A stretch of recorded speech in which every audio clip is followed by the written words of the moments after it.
Hey, so we're finishing up our stages of psychosocial development, and we are on teens, the teen years to the early 20s. This stage is called identity versus role confusion. And in this stage, let's see if I can make this picture go away. Teens are really working to develop a sense of identity. Um, They are primarily concerned at this stage with attempts at consolidating social roles. That's really important for you to know. In identity versus role confusion, people are trying out a bunch of different things. They're trying out different hobbies, different relationships, different experiences, different occupations. And then from all the different things that they're trying, they're consolidating to say, this is what I am, this is who I am, and what I'm focusing on.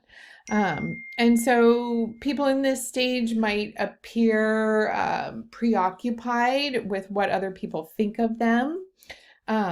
They might appear preoccupied with learning new skills, things like that.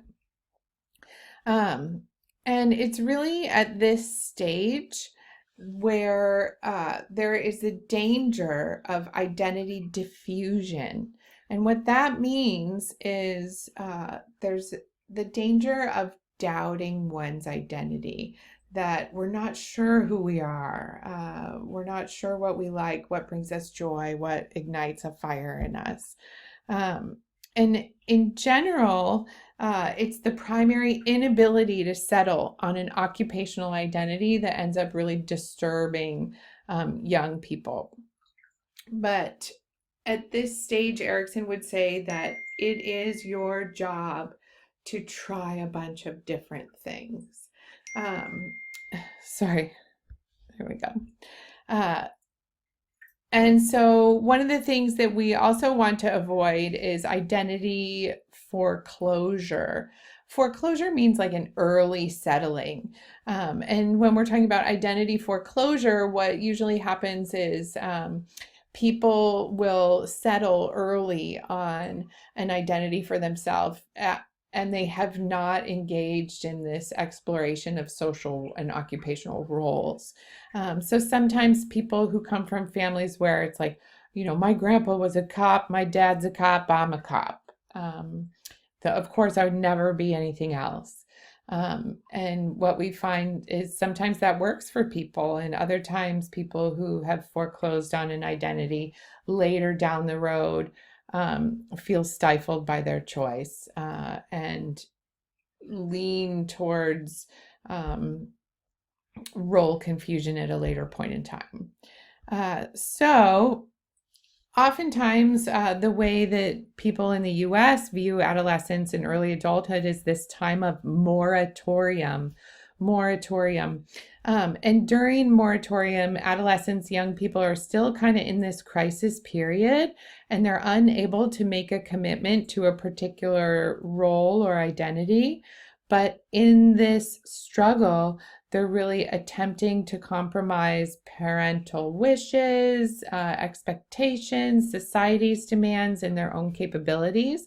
And so they take time to figure it out on their own. We have a babysitter named Andrea. She's been with us since my daughter was 9 months, and Andrea took a year and traveled around the world before she decided to really hunker down in a career and settle. And that time is considered a moratorium, that time where you're allowing yourself to just not know and to try and resolve some of these things. Okay. Young adulthood, from 20s to 40s, this stage is called intimacy versus isolation. There you go. And it's during this stage where young adults are really working to relate to one another on a deep level, or else they find themselves in kind of rigid, stereotypical relationships that are driven by scripts from either parents or society and that are not fulfilling. And it can kind of stink to get to this point in your life and realize that the relationships that you have invested in and cultivated are not as fulfilling as you would like them to be.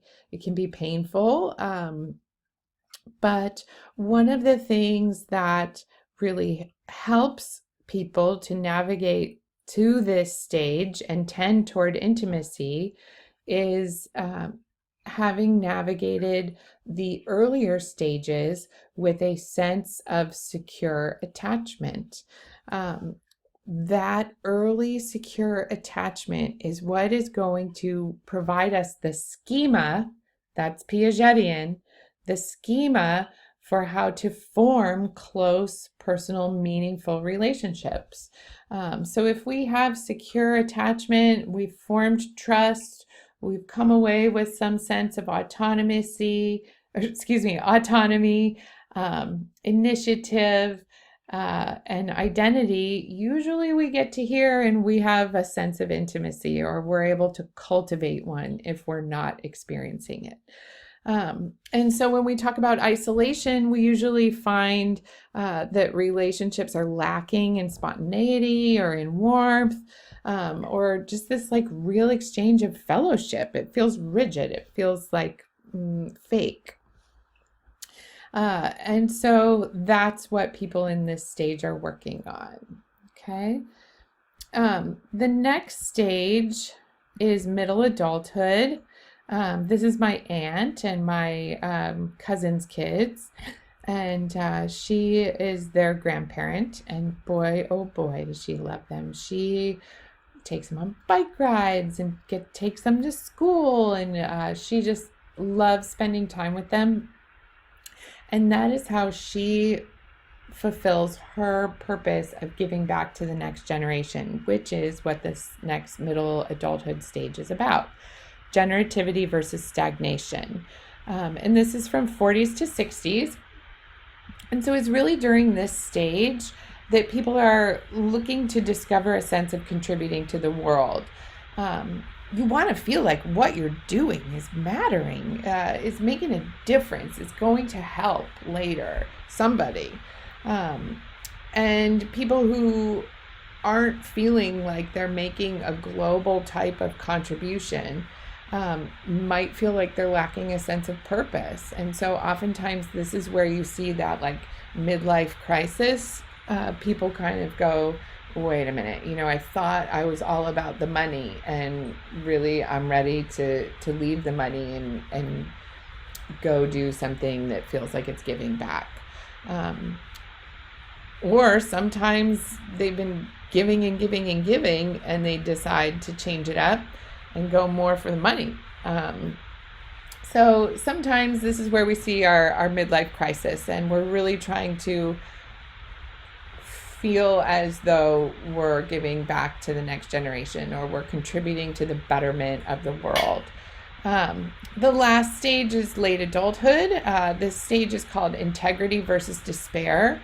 And here, I'll move this. There you go.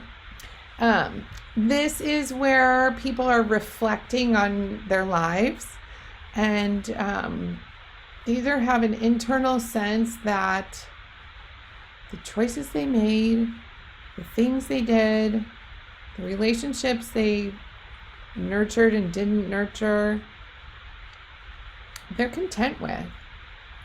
It may have been difficult, it may have been all out ugly at times, but they're content with the way they live their life. That would be a sense of integrity versus a sense of despair, where a person looks back and feels like this is not how they would have wanted things to go. Oftentimes, people who experience a sense of despair latch on to the notion of blaming a person or an organization for the outcome of the current outcome of their life. If only so-and-so would have done this differently, I would feel different. So coming away with a sense of satisfaction is really this integrity that we're talking about. So let's see here. This is a great slide for you to study from.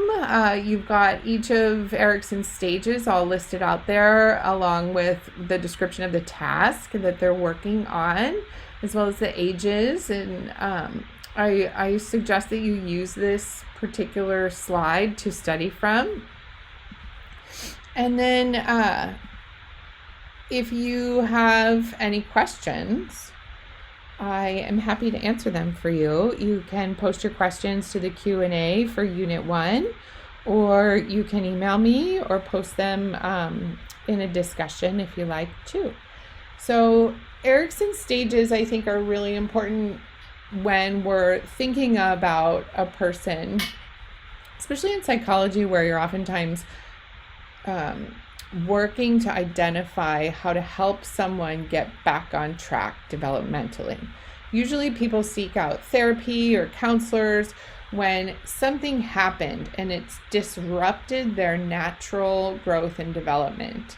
And your job is to really figure out what needs to happen psychosocially for this person to return to their normal development trajectory, and how to get them going again. And so it can be useful to think about Erikson's stages and to gather information about what happened when, and how might that have thrown off the process of development.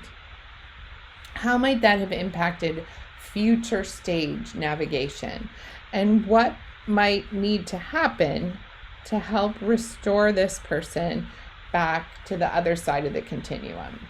I know that's what I use it for when I'm conceptualizing cases in private practice. So I hope you guys are well. Take care.